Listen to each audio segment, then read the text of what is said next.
뉴스야 시작합니다. 오늘은 정치부 최지원 기자가 나와 있습니다. 첫 번째 물음표부터 보죠. 네, 첫 번째 물음표는 윤여준, 이번엔 윤 킹메이커입니다. 예. 전략가로 꼽히는 분이죠. 윤여준 전 장관이 그동안 이제 여야를 넘나들면서 킹메이킹 역할 이거를 자처해 왔었는데 이번엔 윤석열 총장이다 이런 건가요? 네, 그렇습니다. 이 윤 전 장관이요. 지난 2016년도에는 국민의당 창당위에 합류를 해서 안철수 대표의 멘토이자 킹메이커 역할을 했었죠. 그때 국민의당이 호남에서 이른바 녹색 바람을 일으켜서 총선 압승을 이끌기도 했었습니다. 예. 저도 윤 전 장관이 윤 총장한테 관심이 있다 이런 얘기를 들어왔었는데 이번에 실제 나설 생각이 있다 이건가요? 예, 오늘 제가 그렇지 않아도 윤여준 전 장관과 직접 통화를 해봤는데요. 두 사람은 같은 윤 씨죠. 이 학렬로 치면 윤 총장이 석자 돌림을 써서 윤 전 장관에게 삼촌뻘인 친척이라고 합니다. 예. 윤 총장의 아버지 윤기중 연대 명예교수와 윤 전 장관이 아는 사이인데 작년 초에 식사 자리에서 아드님 때문에 힘드시겠다 이렇게 얘기를 하니까 걱정하지 말라 이런 말에 윤 총장의 아버지가 했다고 전했습니다. 예. 다만 윤 전 장관은 윤 총장과 직접 대면한 적은 없다고 했습니다. 아직 일면식이 없는 사이군요. 예, 그렇습니다. 이 주변에서도 그런데 충청 대망론도 나오는데 같은 충남 출신이 왜 안 도와주냐 이렇게 묻는 사람들이 있다고 합니다. 윤 총장과 아주 가까운 지인과도 이 윤 전 장관이 친분이 있다는데 예. 초기에는 정치할 생각 없다 이렇게 말한다고 했다가 최근에 다시 물으니까 지금은 반반이다 이런 말도 들었다고 했습니다. 반반. 네. 예측이 어려운 얘기인데. 예. 예. 근데 이 윤 전 장관이 문재인 대통령이 윤 총장을 키워놨다면서 집안 분위기 자체가 명예와 소신을 중시하는 분위기다 이런 말을 덧붙이기도 했습니다. 하지만 문 대통령을 보면서 법 전공자의 국가 통치가 쉽지 않다는 걸 절감했다면서 그런 점에서는 윤 총장의 대선 출마도 원칙적으로는 반대한다 이런 입장도 밝혔습니다. 아, 원칙적으로 반대한다면은 도울 일도 없는 거 아닌가요? 예, 그런데 제가 거듭해서 물으니까 진보와 보수 기존 세력에 다 실망했다 이런 말을 하면서 윤 총장이 금태섭 전 의원처럼 중도 진영에 있는 사람들과 힘을 모아서 새로운 세력을 만들면 좋을 것이다 이런 말을 했습니다. 예. 그러니까 이른바 중도 빅텐트론 그거군요. 최근에 이제 진중권 서민 이런 이제 진보 지식인들 사이에서도 윤 총장과 뜻을 도모하자 이런 말들이 나온다고 하던데 새해에는 움직임이 좀 가시화하겠군요. 자, 첫 번째 물음표 정리해 보죠. 예, 윤여준, 이번엔 윤 킹메이커. 이 물음표의 느낌표는 윤 전 장관이 윤 총장의 말 중에 의미 깊었다고 한 구절입니다. 예. 헌법 정신과 법치주의 수호로 하겠습니다. 네. 이 윤 전 장관은 이 말 속에 현 정권이 반헌법 세력이고 반법치주의라는 윤석열 총장의 메시지가 숨어 있다고 봤다면서 윤 총장은 생각보다 정치에 관심이 있는 것 같다 이렇게 말을 했습니다. 생각보다 관심이 있다. 예.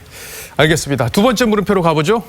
두 번째 물음표는 시장 되면 김어준 퇴출입니다. 예, 금태섭 전 의원이 서울시장 출마를 선언을 했는데 공약으로 김어준 씨를 퇴출시키겠다 이런 얘기를 해서 지금 논란이 커지고 있는 거죠? 예, 그렇습니다. 이 금 전 의원이 지난 31일이죠. 김어준 씨의 TBS 라디오 뉴스공장을 폐지하거나 진행자를 교체해야 한다고 했습니다. 예. 이 김 씨의 편향성이 극렬하고 너무나 큰 해악을 끼치고 사회 분열과 갈등을 조장하는 데 앞장서고 있다면서 서울시장 선거에서 시민들의 뜻을 묻겠다 이렇게 얘기를 한 겁니다. 예, 이 이후에도 논란이 더 이어졌습니까? 네, 여기에 더해서 역시 서울시장 출마를 선언한 민주당 우상호 의원이 맞불을 놨습니다. 예. 서울시장 되려는 사람의 목표가 고작 김어준 씨 퇴출이었다니 실망이다 이러면서 김 씨는 사실관계에 기초하는 철학이 분명한 방송인이다 이렇게 반박을 한 겁니다. 예, 사실관계에 기초하는 방송인이다.